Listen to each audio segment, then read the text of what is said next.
You're in a good place now. You are listening to Perspectives with Ashley Burgess. Welcome back live to Perspectives, and I'm your host, Ashley Burgess. Tonight we're talking about how to recognize if you're in your own way. You know, we all have a tendency, it's a human thing, to stand in our own way of happiness, to judge ourselves, to make decisions on ourselves that nobody else would ever make upon us. And what do we do with those self-made decisions? We live with them. We not only live with them, but we die with them. We make all these decisions based on really no reality, and we squelch our voice, we hide our true thoughts, we hold back from saying what we really believe, all because we believe that we're probably not good enough, our idea's not that good, people are going to be smarter than us. And it's a big deal because I've been there before, and you know what? As a human being, I find myself there often. I mean, think about it. How many times, and I want you to think about this in your mind, how many times have you held yourself back from talking about an idea or a plan you had with your spouse or your friends or your coworkers because you thought, you know what, it's probably not going to be that good. It's probably not going to be that good, so I might as well just not say anything. How does that make you feel? I know that when I hold myself back, I catch myself doing it. And it's like I kind of have like a war inside. Like a tug-of-war battle. Like a battle of tug-and-war, really. Where you're over there like, and you're kind of like fidgeting and you're kind of a little upset and you're kind of angry about the situation, but we're kind of angry at ourselves, really. Because there's really nobody to be angry with because nobody else has a clue what we're talking about. Nobody else has a clue what we're holding in because we're not sharing it because of what? It's not good enough. People aren't going to like it. They're going to make judgment calls. They're going to laugh. So I'm going to not deal with the laughter, not deal with the judgment calls, and I'm going to judge myself. I'm going to be the judge, jury, and executioner on this deal. And I am going to, stop the presses. I'm done. Putting the kibosh down on my ideas. And on tonight's show, we're talking about that exact thing. Why we judge ourselves, how to realize when we are holding ourselves back or judging ourselves, but better yet, what is really important is how and what we can do to change this pattern. Because this is a pattern, really, and you know it, and I know it. And this started when we were young. We didn't just learn this, like last year. Not going to talk about my ideas. Don't want people to know about it. No, this started when we were young. And we've got to stop it. You've got to stop it because you know what? It's not helping you.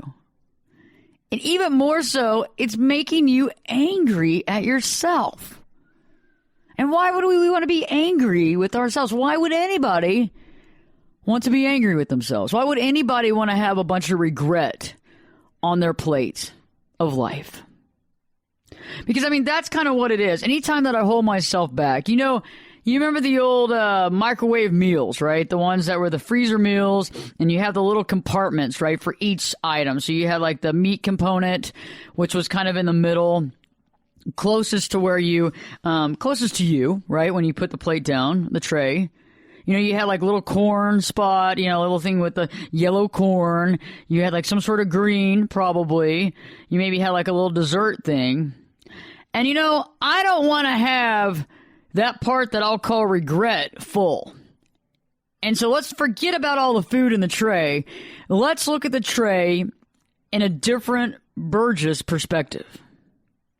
So get this. The tray is no longer the Nighthawk tray or whatever tray that you get from the freezer section back in the day or even now.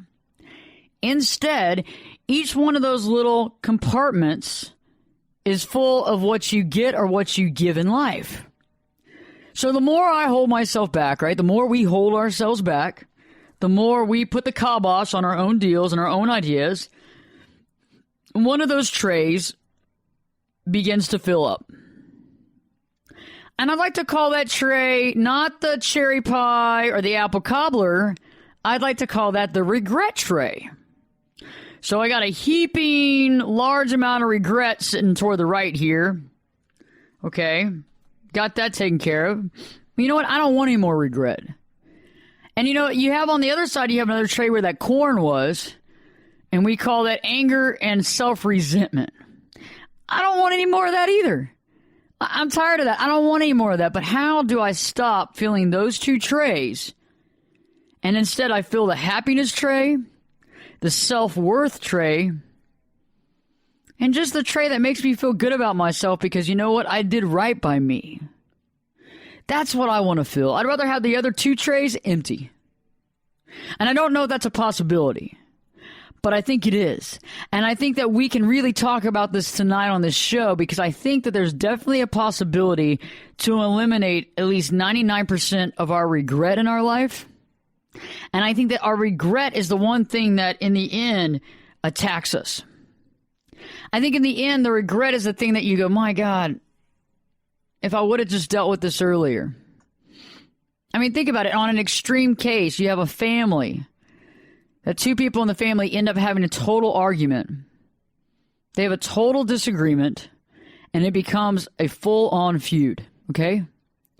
And that feud lasts for 10 to 15 to 20 years. And that part of the family doesn't speak to that part of the family because of whatever happened between two people. And think about it. In the end, it's sad because we could have gotten past all that. At least to a degree that you could have gotten past that and at least removed your own regret. And we're not talking about family regret tonight, but we're talking about personal regret. And I think personal regret is one of the hardest, most difficult things to overcome. It's one of the hardest, most difficult things to get rid of. Because we as humans have a tendency of, for some reason or another, liking the concept of suffering. We like to suffer sometimes. And I know that sounds crazy, but we do. I've suffered before and I've liked it. Maybe I haven't liked it, but I've dealt with it. You know what I mean? I'm going to suffer, but I'm going to be happy about it. And I've been there before. And I'm still occasionally there now. Where I sit there and I go, what in the heck am I doing? I have the tools to do this. Sure, the worst they can say is no, and I'm over here, censoring myself.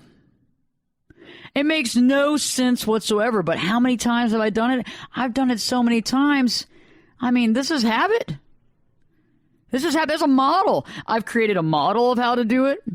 I've created how to start it, when I begin doing it, at what point do I go in and judge myself and corner off that part of it and go, nope, not going to happen. And then I actually even feel it when I'm leaving without saying what I really feel. And then I'm upset and I feel resentful and I feel regret. Or even better yet, what about the guilt?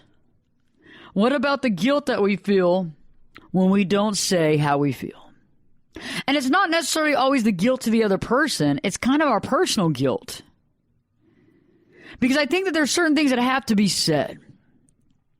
I think there's certain things that we have to do. And I think that sometimes in life, we don't want to deal with it. Or we're too scared because you know what? If we let that go and we open Pandora's box and we say, you know what? I'm a smart person. People like me. I have great ideas. And you know what? I'm going to speak up this time. But we get so caught up in our past and we get so caught up in our past failures, which I just don't think that there are failures if you actually try. But we call them failures, and so we beat ourselves down for it. And I've done it a million times in my career. When you do something and you go, oh, can't believe I did that. Golly. Well, I'm scared to make another failure. I don't know. Maybe I shouldn't do anything. Maybe I should just wait it out. And it gets scary because we go, man, what are we going to do? And so on tonight's show, I really want to tackle some of the big reasons why we hold ourselves back. And I want to begin with talking about the thing that really plagues us as humans. And I think that a lot of people listening, you included, at some point or another, has been in this position if you aren't right now. And there's a possibility that it's going on right now, that you're dealing with this right now. And I'm going to be talking to you directly right now about the things that you're dealing with, the regret that you have, and the questions that you want answered to figure out how to overcome this and how to stop standing in your own way. Stay tuned, because Perspectives with your host, me, Ashley Burgess, will be back in 2 shakes.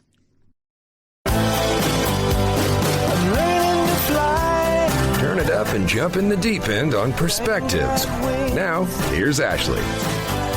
Welcome back live to Perspectives, and I'm your host, Ashley Burgess. Tonight we're talking about recognizing when you know that you're holding yourself back. And better yet, what you can do to end this. Because again, this is an internal battle. And this isn't something that you just started.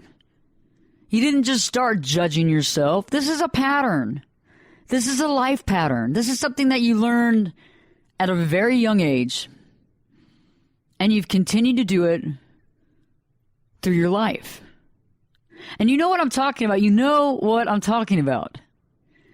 Because it happens in all areas of your life. Whether it's with family, career, standing up and saying how you feel with people, all that.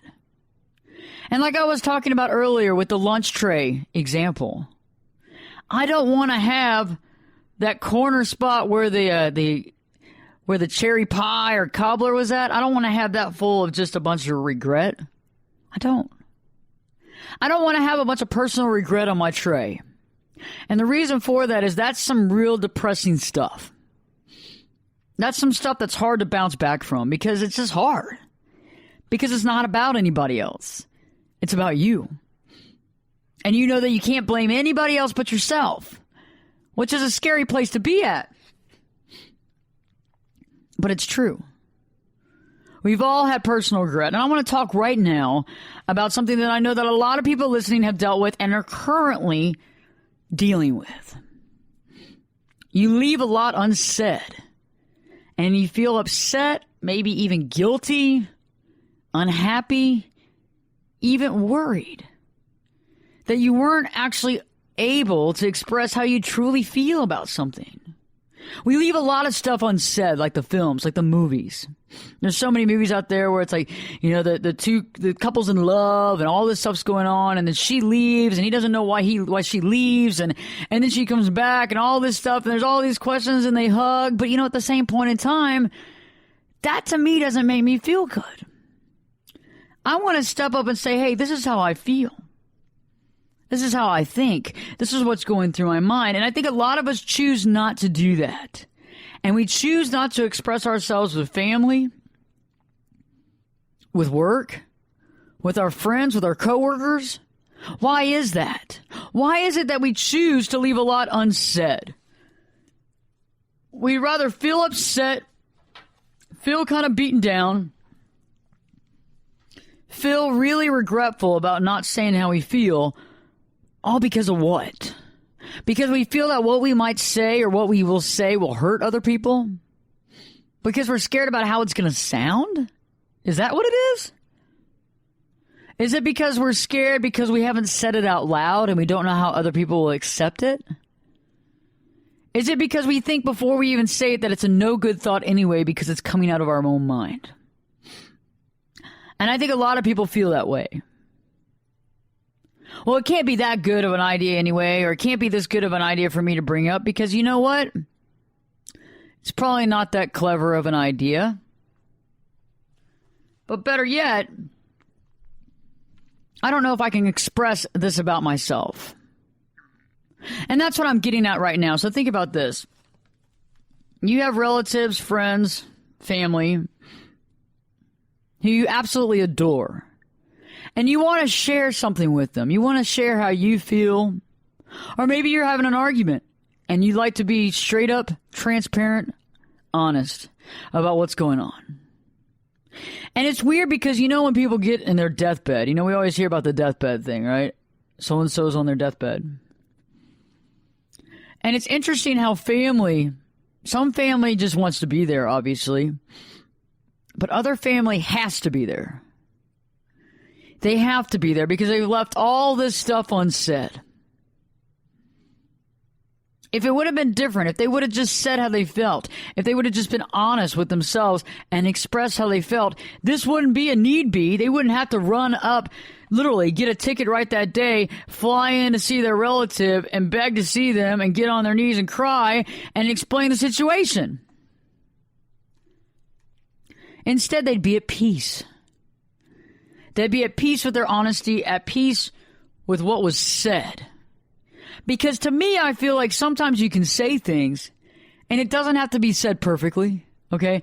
I've said some things that sound like real bonehead concepts. I've said some things that have come out sounding pretty rude, but I was able to explain myself. And even if somebody didn't accept what I had to say right then, which is fine, and maybe can be painful at the time. You know, think about it. It can be painful at the time, but how bad is it really? How bad is it really? When you express yourself in an honest and loving way as far as how you feel and how you truly are, even if somebody doesn't accept it, does it mean that it wasn't valid? Does it mean that it wasn't okay to express? No, I think you have the right to do that. And I think that you have to use this because this is when your mind takes a hold of you. When you have something to say, and you want to be honest, you feel a certain way, good, bad, whatever, indifferent, when you hold that all in, that stays in with you. It stays in with you. And I remember having a come to Jesus conversation with my grandmother, and I love her very much. But there were some things that were water under the bridge that I wanted to express, that I needed to say, because I've been holding it in for a long time. And when I was able to get around to it and do it after all those years of holding that in, for why I don't know, it was fine. Yeah, maybe for a few hours she wasn't really, majorly jumping up for joy and telling me what a great granddaughter I was and, and giving me high fives and dancing. Maybe not, but you know what? It was a lot better to deal with it that way than to sit there and wait and see what was going to happen. And I think a lot of times we deal with this at work too, where we don't speak up, we don't say how we feel. Somebody gets the job that you wanted, and you don't have to sit there and say, well, that's the kind of job I wanted, that's what I wanted. But you can sit there and express yourself and say, hey, maybe you go talk to your boss and say, I've been here for a while, I've been here, I thought I was going to get that job. I'm surprised that I was passed over. Because I think that everybody kind of needs to know where you stand. Because I think when everybody knows the truth and where the cards are and who's holding what cards, it makes it easier for you to understand where you're at. It makes it easier for them to understand what you have. And even if they're not going to help you, or even if you feel like they have it in for you, which is a possibility too, you can know that. And it's not until you know who's holding what cards, and you being honest with your cards and them being honest with their cards, or at least sniffing it out and letting them know how you feel. Body language is a big deal. If you think that you deserved a raise or a title increment jump in your career, and you went out for it and you were turned down, and somebody that you felt maybe hadn't been there as long, didn't have as much experience, whatever, that's fine. I mean, we don't want to judge ourselves against others because that's not a realistic judgment. However, a thing that you can do, which a lot of us don't do because we're too scared of the outcome, is to go into the boss's office, set up a time and meet with him, and be very candid and nice. When I mean nice, I mean cordial. When I mean nice, I mean non-combative. And explain what you thought. And from their body language, and it's not necessarily what they say, it's how they say it, you can get an idea of where you stand. However, if you avoid and resist that meeting, if you resist seeing that person and you resist that communication, you're going to resist the truth of what you need to know, because you need to know some things and you don't have your whole life to figure it out. I mean, life is kind of short. And I'll tell you, if I knew that I was in a dead-end job, and I knew that there was nowhere this was going to go, and I figured it out because I was able to base it on that person and that person and that person, I would start figuring out not only an exit strategy, Okay? Because you don't have time for that. But two, I'd also be sure that that's exactly what I wanted to do in life and go figure out where I can do it. If that's not exactly what I wanted to do, I would have a come to Jesus conversation with myself and start figuring out in an enlightened way what matters to me, what's important to me, and where do I see myself. Because when we just go aimlessly knowing that maybe we don't have a lot of people on our side or not even understanding where we stand, because they could be on your side, but you don't know because you've never voiced your opinion. You've never voiced how you truly felt. And so nobody really even knows. I mean, I've had clients come in here before into my office and say, hey, not in the studio, by the way, but into my office and say, I applied for this. I didn't apply for the job. I thought about applying for the job. I thought about doing it, but I had been passed over once before. And I didn't do it. And I go, okay, why not? Just because I didn't want to deal with it.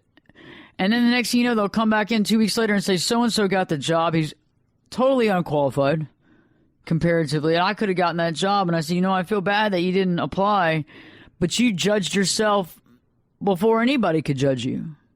And sure, I understand for some of y'all are like, well, heck, I put my application in at the work 5, 6, 7 times. Well, in that case, you might want to take a look at the landscape and see why you keep getting, not selected. And better yet, maybe find a landscape that seems to be more about you. Because we need to work in places and we need to live in places that we're able to be authentically our true self. And when I mean authentically our true self, I mean being able to do the right thing and being honest in our actions and not feeling bad one bit about it. Stay tuned when we return. I'm going to talk about what happens when you have that great idea, but you just know that nobody's going to like it. Stay tuned because Perspectives with your host, me, Ashley Burgess, will be back this time in 2 shakes.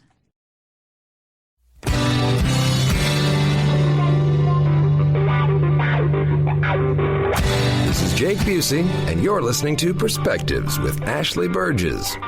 Welcome back live to Perspectives, and I'm your host, Ashley Burgess. Tonight we're talking about questioning yourself. What happens when we question ourselves, and better yet, how to recognize it, but how to stop doing it. Because a lot of times we do this, we hold ourselves back, we question ourselves, we wonder if we're valid, we wonder if our ideas are good. And instead of letting out some of these great ideas and some of these great concepts, we don't because we're scared. We're scared that other people are going to judge us, that they're going to think they're bonehead ideas. We think they're going to question us on our validity. Are we really that smart? Do we really know this stuff?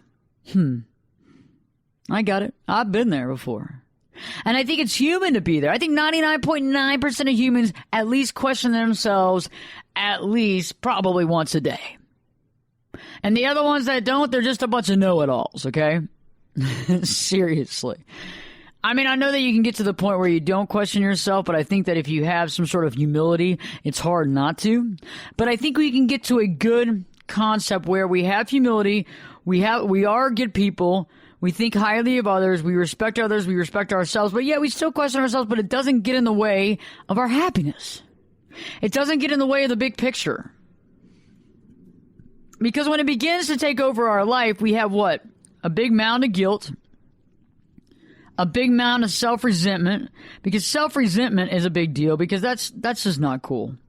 Because when we have self-resentment, we resent ourselves, we're upset with ourselves, we're angry, we're frustrated, and I think we also end up with a pile of frustration. And it's personal frustration, even worse. There's no one else to label but ourselves. Wow, that's a rough place to be. Everybody likes to scapegoat, right? Everybody likes to blame it on Rio. But when you can't blame it on Rio because Rio's yourself, we got a problem. We got to call Cape Canaveral for that one. So let's talk about this next concept. You have a lot of great ideas, okay? You have a lot of great ideas, but you rarely share them. You rarely share them. And why is it that we rarely share them? So you could have some of the most cosmic, some of those amazing ideas that could change all of mankind, but instead you don't share them. Maybe the best you get is you have a little diary or a little notebook that you write them in and you go, I'll get to those sometime. And I'll give you a personal antidote from my life. Okay.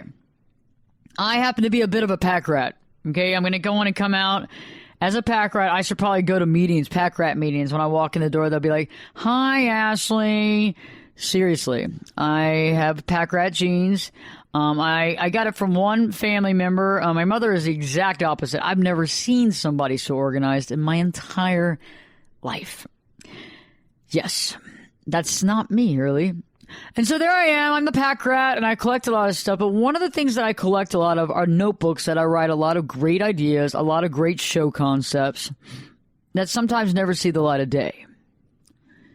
And they don't. And it's sad because it's not until I'm going through like a storage facility where my stuff is where I start freaking out because I find a bunch of these notebooks. And I find one after another, after another, after another, after another, after another, after another. And my husband's like, oh, my Lord, you've got to throw something away. Now, I'm not at the hoarding stage. Okay, so let me get this right. I'm the pack rat, not at the hoarding stage, but there's a real gray area, really, you know? I think if you have more than 2 storage places, if you have 3 storage facility type rooms, you have a problem. I think maybe that's the difference between, pack rat and hoarding. But let's get back to the main substance of my antidotes. So there we are. And I'm like, I can't throw away these. These are my ideas. They're my babies. I mean, I've written 250 plus shows and produced them, not just wrote. I've probably written 1,000 shows. And I can't just throw these away because these actually might have some sort of relevance. And I catch myself going through those magazines with not the magazines, the notebooks with great nostalgia. And I go, I could have done this. I could have done that. Oh, that was pretty good. Huh. What was the reason I didn't do that one? But the biggest issue I have is the regret component. Because it's like I'm holding onto these notebooks for dear life. And I should have done all those concepts and ideas. I should have done them 2 or 3 times a piece. I should have gone through that and done those ideas and spoken those ideas and spoken that word on the radio and on the internet and everywhere else. But I didn't. I didn't because what? Because I judged myself. I judged my idea and in turn judged myself. That's not bueno. That's not good. And I think a lot of us, first off, have that fear of being judged. Like the idea or the concept of the drawing or whatever we have, we want to display it, we want to talk about it, we want to show someone else, but yet we are fearful about being judged in a negative manner that other people will just not get it. And I think that's the first place we go wrong. I think that's the first place that we go wrong because we've already made a judgment call not only on ourselves and the idea, but if you think about it, and this is a key golden nugget of Burgess wisdom, honestly, if you think about it, you're judging them. You're already prejudging the people that you were going to tell the idea to, prejudging that they won't get it, prejudging that they're not smart enough, prejudging whatever. And you know what? I know that you feel like you're not smart enough or you would say it, but think about it. It's kind of like an interesting dichotomy when we make judgment calls on expressing ourselves or opening kind of the pathway into our brain for other people to understand us better. But we're scared. We're scared because we're scared of what? We're scared of their judgment. We're scared of them making judgments on us. We're scared and fearful that they won't like us, that they'll think we're crazy, that they think our ideas are idiotic, that they'll say it's already been done, that they'll say everybody is already doing that. I mean, come on, you're behind the times. And it's funny, when I look in those notebooks, I mean, there's a lot of them. There are some ideas in there that are just absolutely golden. They're golden. They're amazing. But yet I was too scared or fearful of letting those ideas out. And perhaps those ideas could change things in this world. And I think every time we hold ourselves back, it's like we don't get to that next level. Like we hold ourselves back in communication with people. You know what I'm talking about.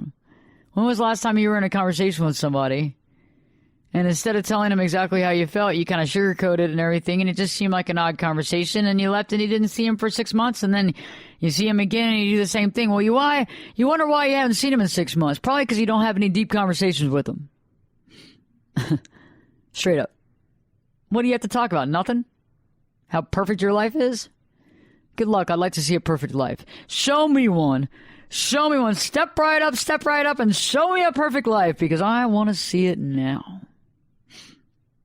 I think a lot of times we don't share these ideas, and sometimes they can be really rare and really great. Again, because we've already judged ourselves. We don't think it's that great. We belittle our own ideas and our own philosophies and our own concepts because what? We don't feel like it's that great. And you know what? Think about what that means. That means that we actually feel like we're not that great because if we came up with the idea cannot be that good because we're just a mere human that doesn't come up with anything that great. That's the kind of judgment call we're making on ourselves every time we say that kind of stuff. Every time we think that kind of stuff. Every time we hold back from presenting other people with a possible life-changing concept, idea, philosophy, plan, program, direction, curriculum. What happens? It goes into the vault. What happens to things that go in the vault? Even if it's a notebook that you've written some really amazing show ideas on, either you're hoarding it or it gets thrown away. And I don't like to see good ideas and good concepts and good curriculum getting thrown away. I think that it deserves a better spot. And I think that when we do throw these things away by not expressing our feelings, by not showing what we have, by not sharing it with the world, we're throwing it away. But better yet, we're throwing ourselves away with it. Because we don't believe in ourselves anyway. It came out of my idea, it came out of my head, it's my idea. Oh, it's not worth it anyway. They're going to find the holes in it anyway. They're going to shoot holes all over it. I'm going to be left here holding the bag of my empty dreams. Seriously. I've been there. I'm constantly working with self-work to not do that. And when I catch myself doing that, I stop myself and I go on and talk about what I need to talk about. And I don't care. I just know I got to do it. And usually it's well received. And if it's not, it doesn't matter because guess what? It wasn't about them. It was about me, right? Isn't that the real big gold nugget tonight? Okay, think about it. When you share an idea that's close to your heart, it's not really about how they take it anymore, right? It's about how you present it. And not only that you actually said it out loud. Bingo. When we return to be talking more about dealing with the concept of being fearful of expressing yourself. And later on in hour 2, we're going to talk about the things you can do to make these changes. Stay tuned because Perspectives with your host, me, Ashley Burgess, will be back this time in 2 shakes. You could be my luck. Get in here.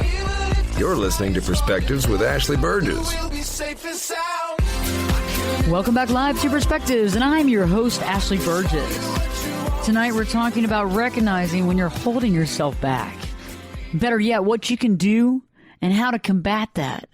And before the break, I was talking about how a lot of times we have these great ideas. Remember my notebooks that I wrote all these show ideas in and concepts and philosophy?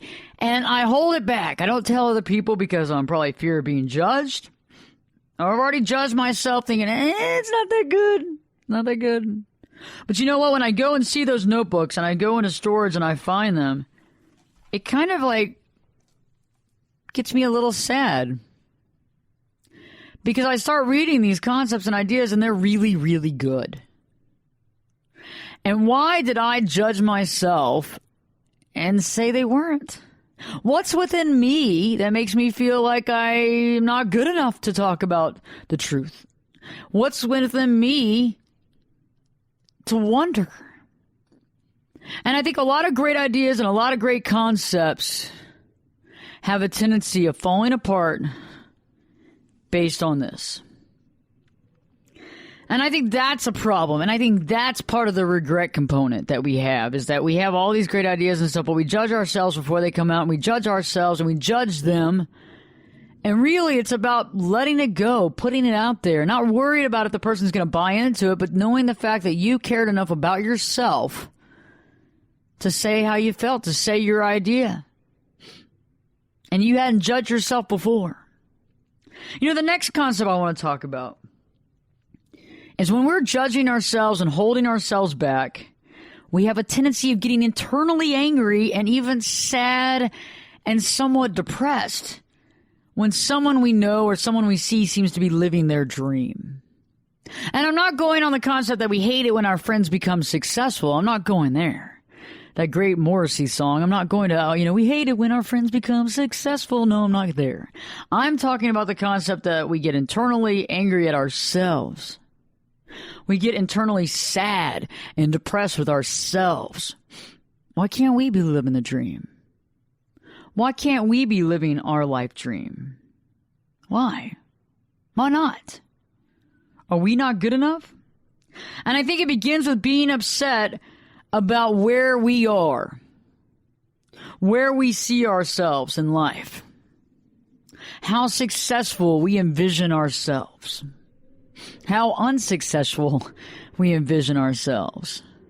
And I understand when people are going through a midlife crisis how it might feel, because it can be overwhelming. Because you think, man, maybe if I just changed all this up and did this and did that, would that be the right thing? Would it? I don't know. And you start thinking about what other people tell you should be doing. And you believe in where you're going, but yet it's just taking so much time and your patience, and you're doing everything you can. And you get kind of burdened about where you are because you said, man, I just wish I could have been here by now.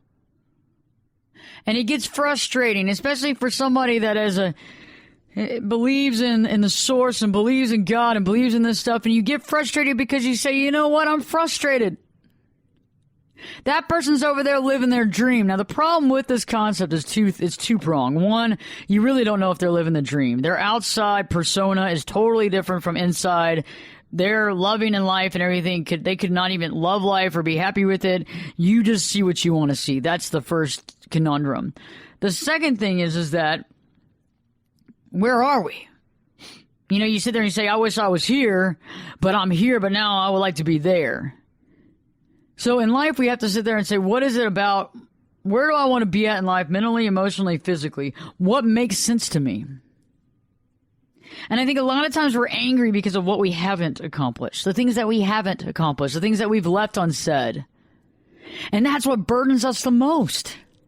Nobody lies on their deathbed and says, you know what, I accomplished all this great stuff and this is awesome. Now, if you're conscious and you know where you're going, you reflect on the positive.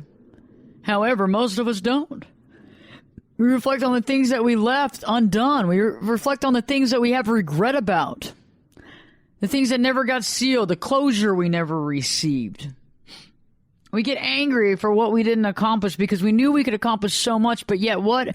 We stand in our way.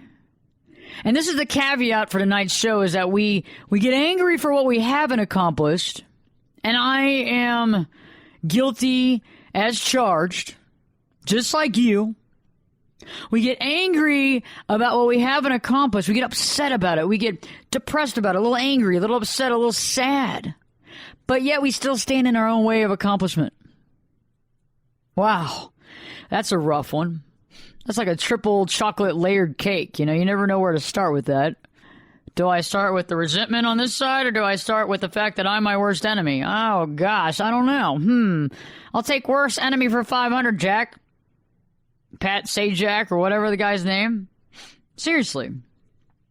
When you don't accomplish what you think you should have accomplished, you get angry, you get resentful, but it's not toward the person that's living their dream. It might feel like that, but it's really a personal deal.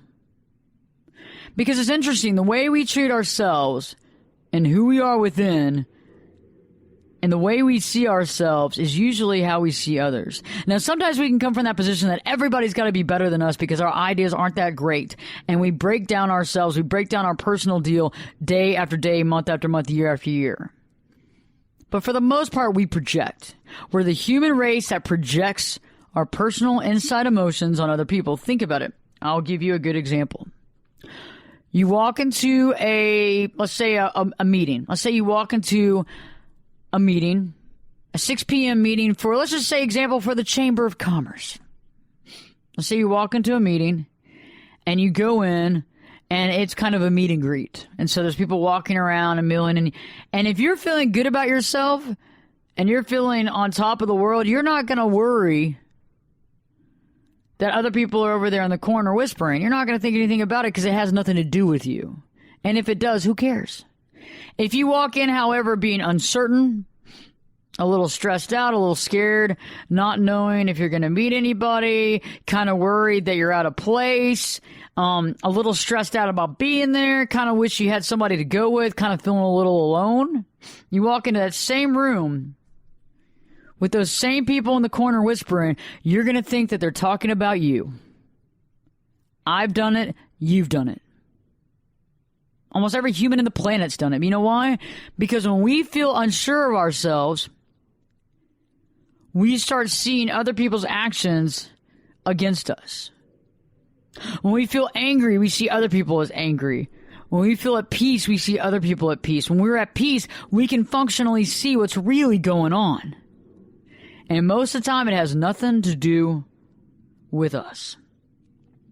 You know, another thing, more than just feeling angry about what we haven't accomplished, is that we have a tendency of focusing on all the things that we feel like we've screwed up in our life. And that's a big deal. Because a lot of times we see all the stuff behind the 8 ball. We see how, well, we could have graduated college early. Well, we could have gotten that master's degree, could have gotten that doctorate. That would have really helped my career. Instead, I've been paddling, in this water, going hardly anywhere. And if I would have just gotten that done, that would have been great. But I'm behind the 8 ball now, so, that's going to be really difficult to do. Don't have a lot of time to do that. What do I do now? And a lot of times we feel that way because we focus on all the things that we've screwed up. The love's lost, the career's lost, the this and that. And when we focus on that, life becomes very hard, especially when we see other people living the life that we only dream of. When we come back on our second hour, we're going to be talking more about that internal anger. And we're going to also start talking more about when we deal with our careers and our personal life and how to understand when we're standing in our own way. But better yet, I'm going to give you the tools that you can implement, the steps you can implement today, tonight, to put a stop to holding yourself back. Because you know what? You deserve this information, and you deserve to stop that because you know what? You're a good person, and you have great ideas and great concepts, but nobody's ever going to hear those ideas and concepts unless you step up and you tell other people. Stay tuned because Perspectives with your host, me, Ashley Burgess, will be back in 2 shakes. You're in a good place now. You are listening to Perspectives with Ashley Burgess. Welcome back live to Perspectives, and I am your host, Ashley Burgess.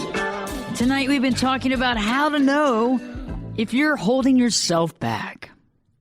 A lot of us have a tendency of holding ourselves back, and I get it. I've done it. I do it. I am guilty. Yes, I am. I'm guilty of holding myself back at least once, twice, 3, 4 times a day. And tonight I'm really shining some light on that because when we hold ourselves back, we do ourselves and everybody else a grave disservice. We totally do a disservice to them because you know why? We shouldn't be holding ourselves back.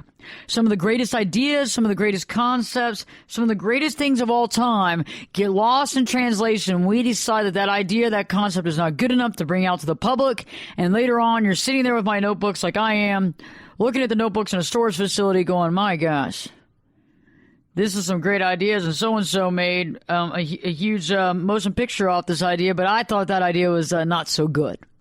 And why did I think that idea was not so good? Because it came out of my head. And a lot of us have a tendency of judging ourselves and roadblocking ourselves, and some of us don't even know we're doing it.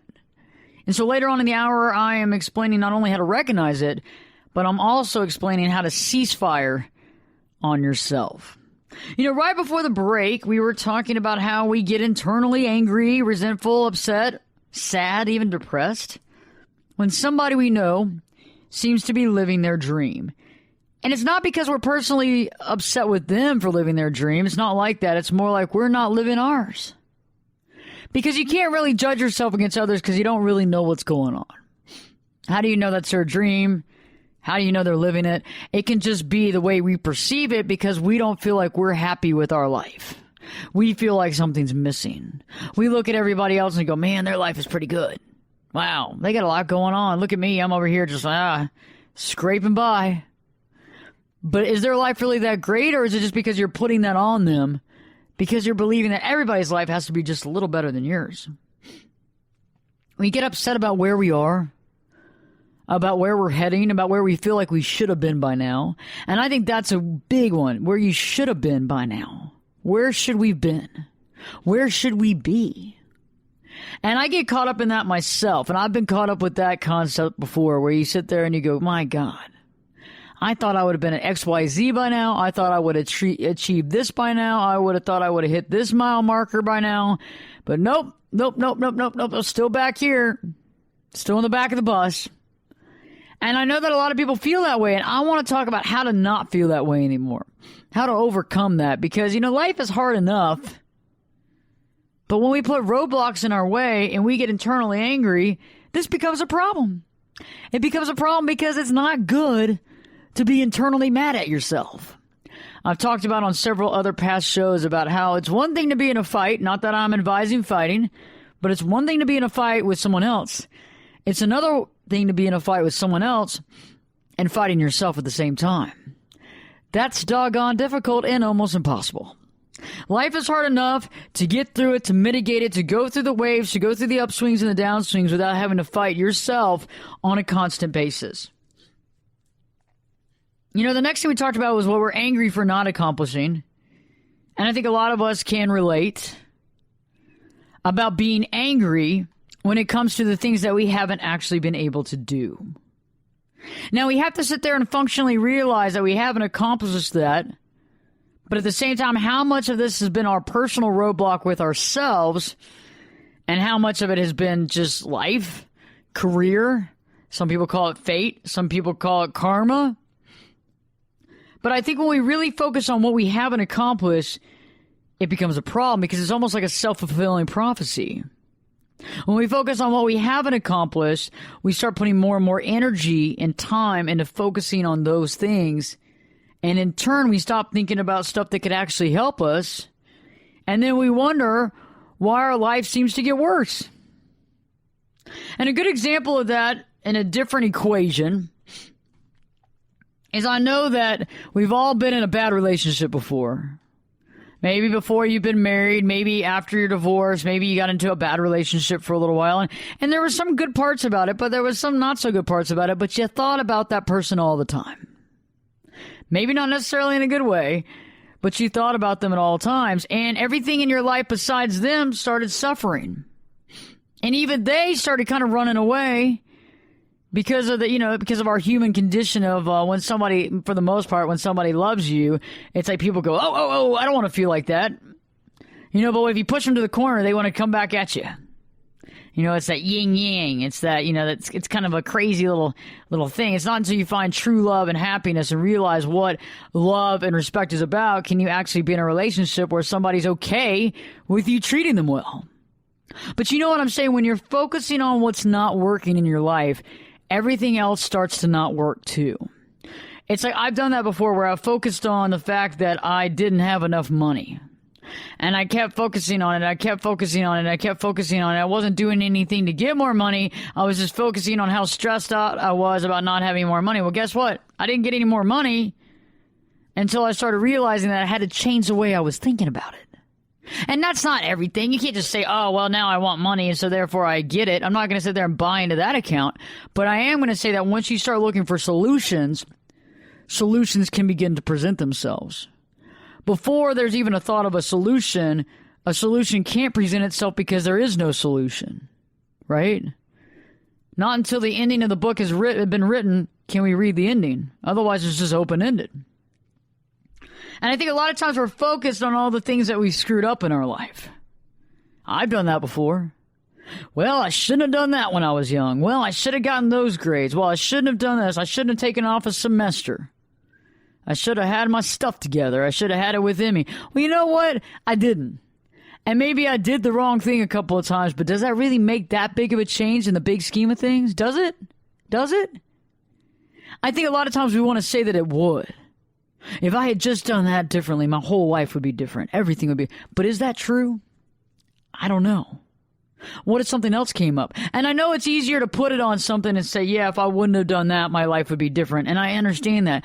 But we got to get honest with ourselves. One of the biggest roadblocks that we have to overcome is being dishonest with ourselves, because we have a tendency of being dishonest with ourselves in order to make ourselves feel better, even though we really need to see the truth. Okay, we might need to see the truth. We always need to see the truth, because if we can see the truth, we can actually figure out how to overcome our problems and move to the next level. However, if we're living in delusion, if we're living in kind of non-truths, we can never get ourselves to another level because we're stuck in an imaginary world.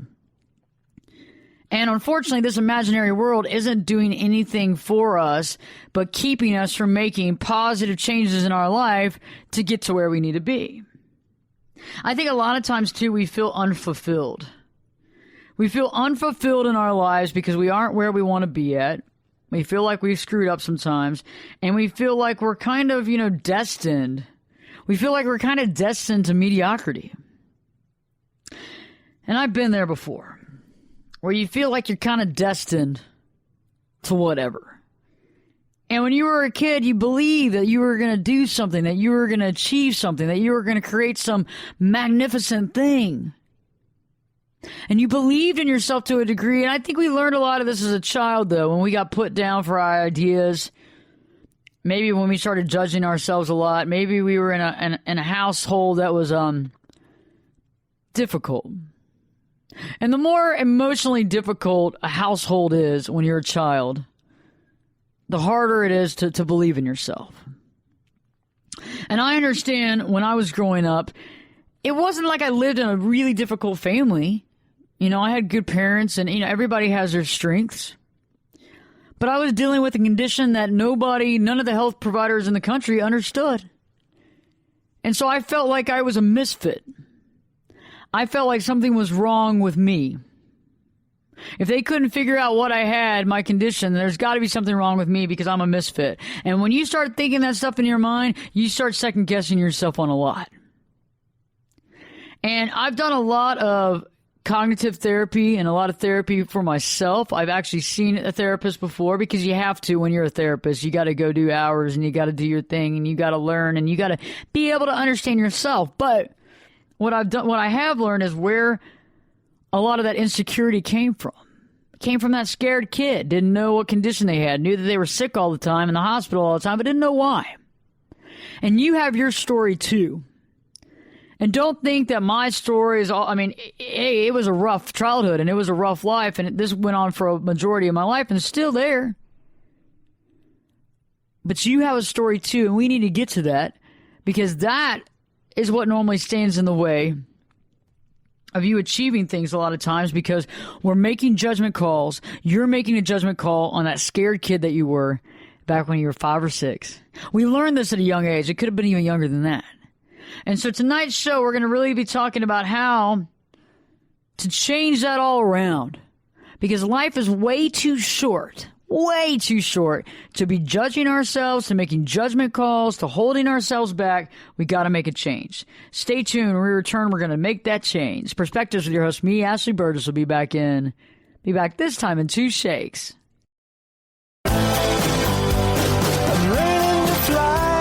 Turn it up and jump in the deep end on Perspectives. Now, here's Ashley. Welcome back live to Perspectives, and I'm your host, Ashley Burgess.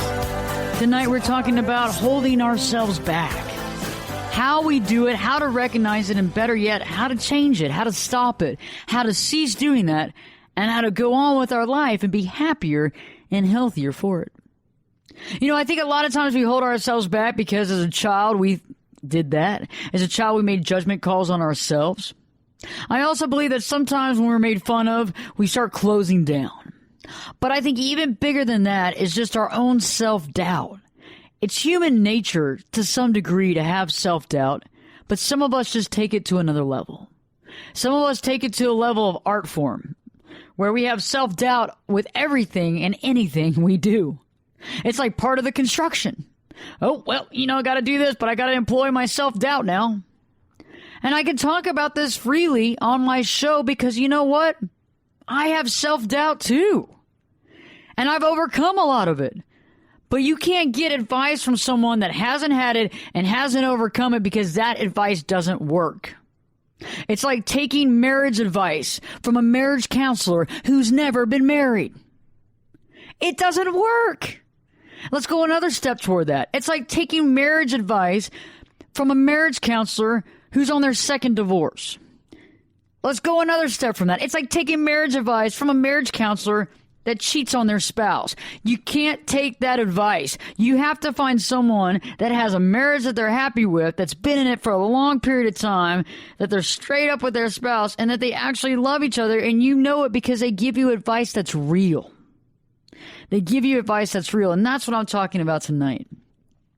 If my life would have been picture perfect and I had done everything by the book and was a perfect person, I could not have this conversation.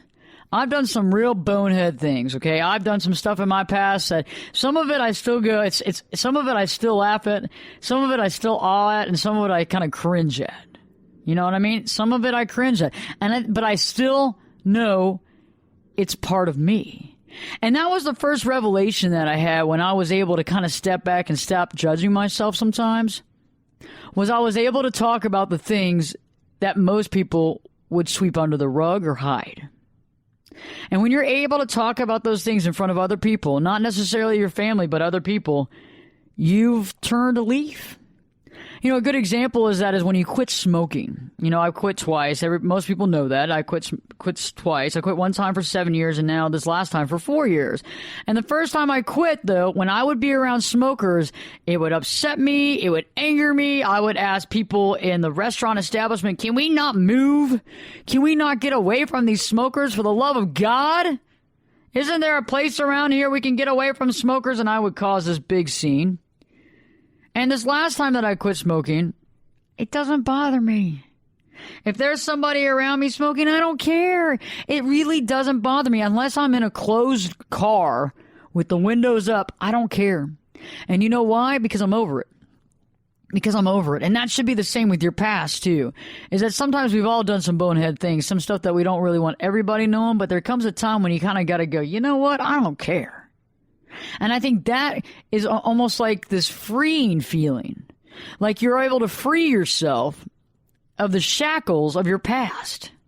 So let's talk now, because right before the break, we had discussed how we can get internally angry with someone else when we see them living their dreams. And what I mean is that we can get internally angry with ourselves when someone else is living their dreams, because it's not about judging them, but we see ourselves and we judge ourselves. Well, we're not there.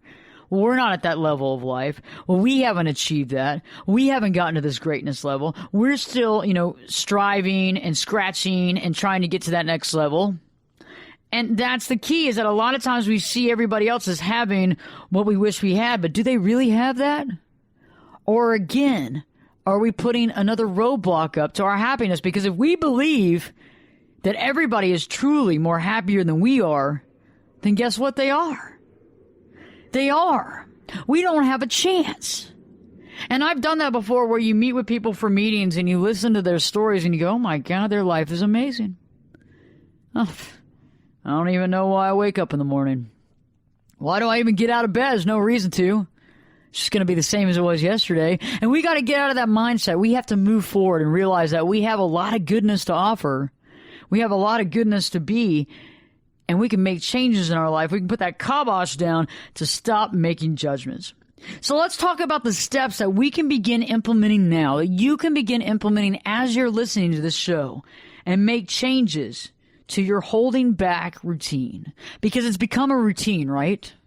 Anything that you do long enough becomes a routine. Good, bad, ugly, or indifferent, it becomes a routine. And you holding yourself back in one way or another is a routine. You've learned it for a long time. You've done it. You're good at it. You're really, really good at it, because nobody else could hold themselves back. Like no one else that you know could hold you back better. I'll tell you that. No one else you know could hold you back better but you. It's like trying to fight yourself. You're always going to win. Other people can only try to hold you back. And a lot of times, guess what? Our own mind holds us back from the things that we really want to achieve. And sometimes we have to tell ourselves that so-and-so was the reason why we didn't get it. But was it so-and-so, or was it us? The first thing you can do to implement, the first implementation you can make to stop holding yourself back, to put a ceasefire, is to stop with the personal judgment. And I know that's a big deal. I know that's a huge component, to stop with the personal judgment. How do you do that? How do you stop with the personal judgment? How do you just stop doing that? We've been doing this our whole life. We're really good at this. We're really good at personal judgment. We've got it down pat. We know the plan. We know the model. We know everything. We know how to do it every time, and we do it really well. The basic way to stop judging yourself, or at least to curtail it, I think, is to identify it. You know, a lot of times we're not able to see judgment because we don't see it for what it is. We see it for, oh, this is telling us, to be careful, or this is trying to help us out. But is it really? And I think when we're able to identify the difference between logical, thoughtful process versus judgment, we can change a lot of things. Think about it. I mean, I judge myself a little bit on a daily basis, and I think most human beings do. It's kind of our makeup. We're always wanting to please other people. We're wanting to please other people. When we're trying to please other people, what happens? We try to jump through hoops. We try to be a better this, better that, but we're not really ever thinking about, I'm trying to be better than myself. We're thinking about trying to be better than other people. And I think when that happens, we judge ourselves, because we judge ourselves. Are we good enough? Are we as good as so-and-so? Are we as good as this person? Are we as smart? Are we as intelligent? Are we as beautiful or as handsome? Are our ideas as smart, as comprehensive? And I think that's the key, is that, this personal judgment is what really holds us back, because before we can even say or do something, we judge ourselves and make it null and void. We judge ourselves. It's unbelievable. We do it. Unbelievable. And that's the thing, is that I think being human, it's difficult. I think this is equally difficult for men and women. I think that, when we judge ourselves, we've been doing this our entire life. We do this because we don't feel good enough. We do this because we're scared. And I think a little bit of that is just hiding our light. Like, instead of being us and embracing everything that we are, we get scared of everything we are. We don't want to really know everything we are. So we kind of, judge ourselves and stay the wallflower.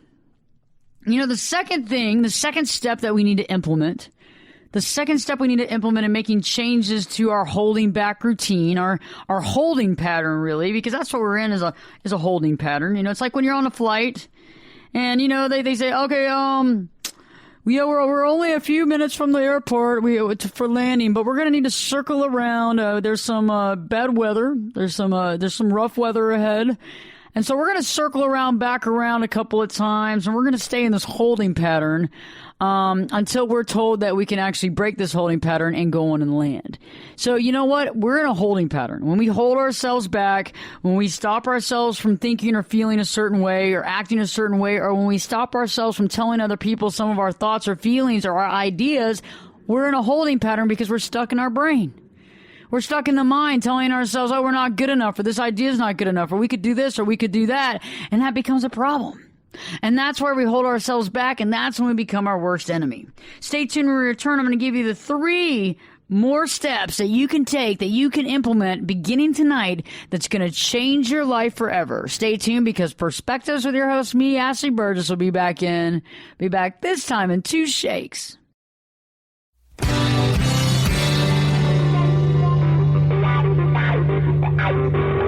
This is Jake Busey, and you're listening to Perspectives with Ashley Burgess. Welcome back live to Perspectives, and I'm your host, Ashley Burgess.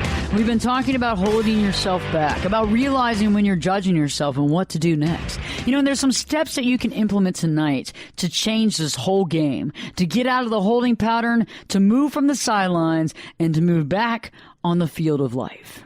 The first thing we talked about was to realize and to stop personal judgment.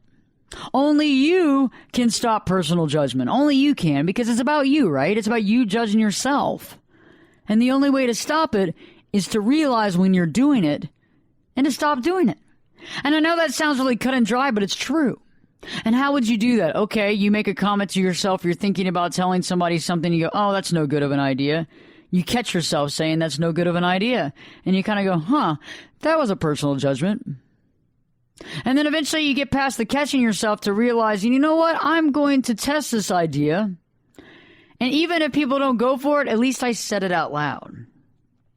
You know, the second thing you can do to change and to exit stage right from the holding pattern is to speak up. To speak your mind, to say what matters with no regret. You got to do it. To speak up. If you can speak up and say what matters, you're ahead of the game. Because when I'm able to say what I feel in a positive manner and what matters to me, and I'm able to give my information and I'm able to communicate, I feel no regret. It's only when I hold back, when I let the cat get my tongue. You know, when that happens, that's when I feel regret. That's when I feel remorse, because guess what? I didn't say what I meant. I didn't say how I felt. And this goes to show for many things. Many communications with friends, family, coworkers. There's so many things left unsaid that nobody knows where they stand.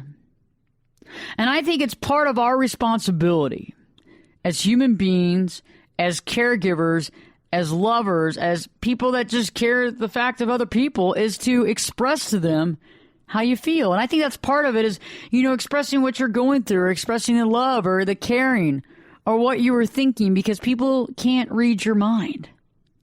I wish they could sometimes, but sometimes I wish they couldn't. But people really can't read your mind. And so speaking up about your beliefs and your thoughts is a success. Even if they don't respond the way you wish them to respond, you have to realize that that's your expectations. That's no longer about self-judgment.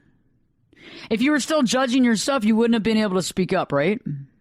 Because you would have thought it would have been stupid, illogical to say anything, not your place, all that stuff. And that's what I'm talking about, is I think that you have to sit there and realize there are sometimes baby steps, but sometimes speaking up is not a baby step at all. Sometimes that's one of the biggest mountains to climb. To say the truth, to explain how you feel, to be transparent is what matters. When somebody hurts you, it's okay to explain that they hurt you in a positive manner. I mean, in a manner that you can express yourself, not in screaming and yelling and throwing things. And the same goes that when somebody is awesome, impressive, goes out of their way, you know what? It's a great thing to express that. It's a great thing to say, you know what? You're a class act. And you know why you're a class act? Because of this, this, and that. And every time I do that, the people that I say that to not only are wowed and they take a step back and they're kind of like, man, wow, what was all that about? But on top of that, they're thankful that I actually stepped up to the plate and said how I truly feel, or otherwise they would never know. When we guard our emotions and we guard our thoughts, we guard ourselves from the world. We become like the Lone Ranger. And I don't necessarily want to be the Lone Ranger. I don't want to be a wolf pack of one. I don't want to be the wolf pack of one. I want to be me, and I want to have a lot of friends and a lot of people I love, and that's what I think, and that's what matters to me. And I love everybody I come into contact with because I figured that out. I figured it's all about love. People might say things or do things that you're not a big fan of, but you can still love them. You might not necessarily like them for what they did, but love is that thing. And if we love ourselves, we'll speak up and we'll stop the personal judgment. So, especially for all you out there, you're awesome with everybody else, awesome with every stranger, awesome with everybody that you know, and this is a large percentage of you. But when it comes to you, you put yourself down for absolutely everything. You look at the mirror and you put yourself down on your looks. You look at your life and you put yourself down on how much money you make. You look at your career and you put yourself down on where you haven't been. It's time to raise yourself up. And you can raise yourself up by just stopping your judgment. Treat yourself like you treat other people. Okay? And if you do that, your body is going to rejoice and your soul will rejoice because you're no longer putting your body and soul in a prison like you've been doing since the day you were able to make judgment. And this is a very freeing proposition. It's a very freeing position to be in, and it's an absolutely amazing position to be in because guess what? You're free. When you stop judging yourself, you're on to something. Because guess what? You stop holding yourself back. That also takes away from some of the regret you might have had, because when we hold ourselves back and wonder about what would have happened, what could have happened, what would have happened if I had done this? Instead of thinking that, you did that and you found out what happened. And just because something doesn't necessarily go your way doesn't mean that it's good, bad, or indifferent. You know what? We have to sit there and realize that some things were meant to be. And you know, it's amazing when you look at life and you look at the way things go. You just never know. And I've realized that I always treat everybody with respect, no matter what. Some people I like more than others. But I've realized that when I treat people with respect, I need to treat myself with respect. You can't handle the truth. Seriously. If you give respect to others, you should be able to give respect to yourself. You know, the next step that you can take to change this pattern, to get out of this holding pattern, is to recognize the strengths you have. Once you're able to recognize your personal strengths, you gain self-belief and self-understanding. It's that simple.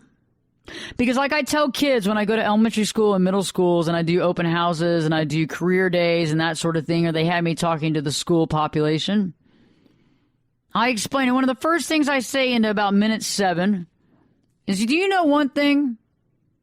Do you know that everyone in this room has one thing that they do better than every single person on the planet?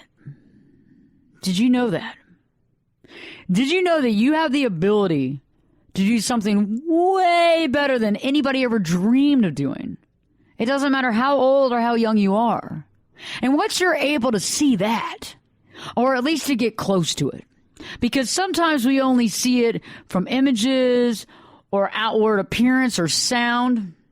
For example, if you took me, for example, you know, instead of maybe thinking about message or presenter of message or deep thought of conscious level, you might say she's got that voice.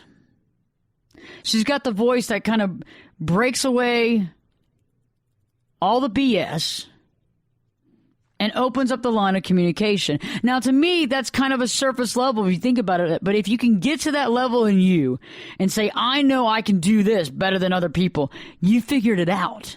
And if you figure that out, which I know you can if you actually think about it and you actually give yourself some credit, okay? This is give yourself some credit week, okay? Starting now, is that you're going to gain self-belief by just focusing on that strength or the strengths that you have, because I'm sure you have many strengths. Focus on that, not your perceived failures. Your perceived failures are just that. They are hyper-perceived. They're hyper-perceived because you see them so much more dramatic than the other things. So, for example, you and I, we have our life and we work our butt off and we do all this stuff. But when we make great choices or good things happen, we kind of downplay them. But when something bad happens, right, it's just like, oh, gosh. Yep. Can't believe that happened. And it's like we make the mistakes so much bigger than anything else. And that's got to stop.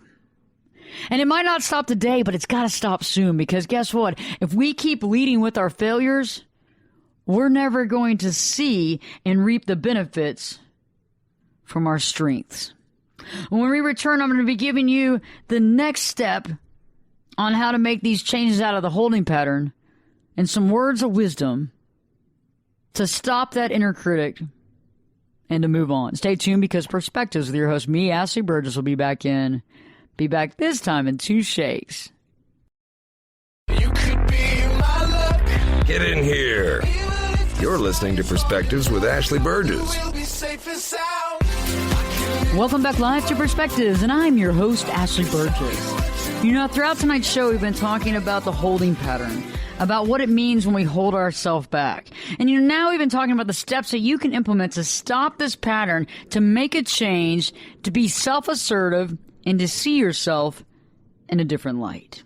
You know, we talked about recognizing personal judgment, about stopping that, about being able to speak up and say what truly matters with no regret.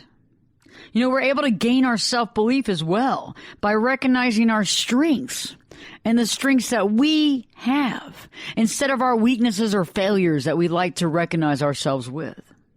You know, the fourth biggest step that we can take beginning tonight to change this holding pattern is to recognize the truth. To recognize the truth that there is no too late. You know, if you're still alive, you can do anything and everything in your power to better your life.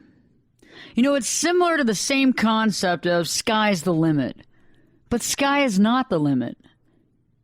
And it's never too late to recognize yourself as a human being that deserves love and belief. It's never too late. You're never too old. It's always the right time. Because, you know, this is one of the biggest battles in our lifetime, right? I think we do a lot of shrouding of intensity and different levels of what's important and what's not. And I think that when it comes to our own self-respect and when it comes to us accepting us, comes to us accepting ourselves, that's one of the biggest things that we can do in our lifetime. When we're able to accept ourselves, wow, there is no limit. There is no judgment. There is no expectations. And what does that mean? That means that you can live a life on every level that is not only respectful and looked upon by other people as so, but you actually respect yourself. There's no longer trying to compete with the Joneses anymore. There's no longer trying to be something or look like something. No more. It doesn't matter. Because you've let all that facade go by the wayside because it has no value in your life. And to stop judging yourself, to cease fire on yourself, is one of the first things you can do, the first line of defense that you can create to have an amazing life. Because I realize that judgment in itself takes us off our game. Judgment in itself takes us down. It's like we take ourselves down a few notches, like we're fighting ourselves, you know? And that's a painful place to be because when we're fighting ourselves, depending on what other people say and do, can sound like us. So, for example, if we're having an argument with ourselves and we feel one way or another about ourselves in a negative type manner, when somebody makes a comment, no matter how unthought through, no matter how stupid, we take it to heart. We take it to heart because we've already been thinking about that. So if somebody looked at you and was in a bad mood, like, you know, when we were kids on the playground and somebody goes, "Oh, you're so stupid." Well, if I thought I was stupid, and I mean, this is an elementary example, but it still applies to all of our lives. If I felt like I was stupid, then that person saying that I was stupid, that would make me break down and cry. Because they're affirming what's already in my mind. If you're affirming what's already in my mind, then that's like, you know, game out. That's like game out. It's like knockout. And it's a painful position to be in. It's like if somebody feels like they are unlovable, if somebody feels like they're not that smart and you call them an idiot or you call them a jerk, they're going to take that to heart and it's going to hurt them. And you might not have even meant to say it, but when we judge ourselves, we listen to what people say and we have that cooperate with our mind. If I believe I'm an idiot and then somebody says something that kind of seems like that, then they're right. Okay, checkmate. And that's why we have to really watch ourselves and realize what's going on in our mind. And realize that there is a truth of love and honesty, where we can love ourselves and feel good about ourselves. And there's no time like the present. You don't have to wait on anything. You don't have to wait for batteries. Batteries don't need to be included. You don't have to wait on anything. You don't have to have any extra stuff. You don't have to have any things. You don't have to have specific clothes or specific items or a specific phone. The time is of the essence. It's now. It's time for you to embrace yourself right now. And if you can do that right now and begin to do that right now, your whole life is about to change. It's already changed. If you're just listening to the show right now and you're intaking and you're absorbing what is being said, you're getting it. Even subconsciously, you're getting it. And eventually this will play a part in your life where one day you will stop judging yourself. And that begins right now. It begins with recognizing. It begins with realizing what we're great at. It begins with speaking up. It begins with realizing that if we're still alive, we can make changes. We can do better. We can treat ourselves with respect and love. And we're allowed to be loved. And we're allowed to feel this way. And we're allowed to love ourselves. And we're allowed to care about ourselves. And we're allowed to look at ourselves in the mirror and say, man, you're pretty awesome. Not you're pretty awesome. You are awesome. You're awesome. And I love you. And you know what? I'm not going to judge you for what we've done in the past. I'm not going to judge you for what you did in the past. I'm not going to judge you for the things that you did wrong. I'm not going to judge you for what I perceived as my failures. I'm not going to judge you because other people seem to have a better life. I'm not going to judge me.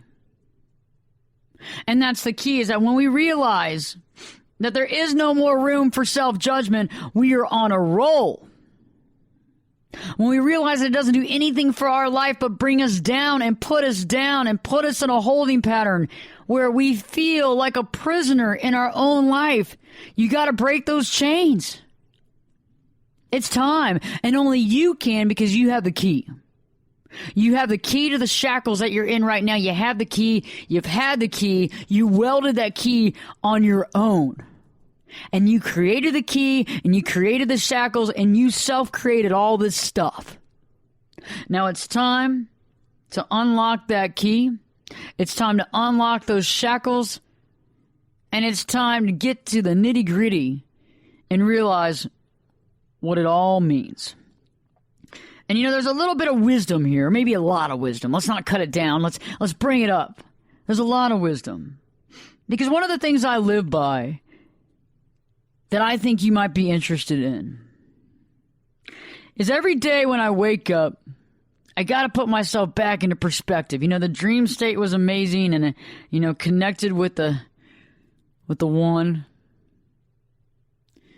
But I reconnect because when you open your eyes, one of the things I do a lot of times, and I've tried to stop doing this, is to jump on the phone and to look at social media.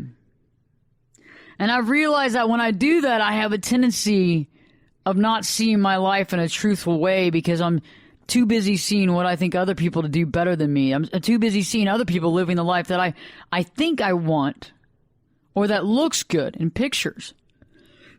And so I wake up every morning and I think about this. Allow me to be better than I was yesterday. Give me the strength, give me the help, give me the purpose, give me the wherewithal that I can be better, that I can be better than I was yesterday. Not that I can be better than other people, not that I can outshine my neighbor, but that I can be better than I was yesterday. And so I incrementally move up. And I keep getting better, and I keep getting better, and I believe in the process, and I believe in the purpose, and I believe in the movement. And when I believe that, and I know that to be true, no matter how beat down I feel sometimes, When I believe that, I know it, you know what? It's a known fact. Therefore, it is real. It is real. And as I work on that to better myself, I feel better about myself. And guess what? I'm working to a major, big cause. And in this case, it's your name. In this case, it's Ashley Burgess. And I'm working to be a better Ashley than Ashley was yesterday. And when you look from that nugget of wisdom and you look at your life from that, guess what? It's stellar. It's your time now to cease the judgment. Get out of that holding pattern. It's your life. Get to it. Make the most of it. Remember, on Perspectives, always more answers, less questions. For more information on me, go to AshleyBurgess.com. Ashley Burgess, BERGES.com. And Perspectives with your host, me, Ashley B., will be back this time in 3 shakes.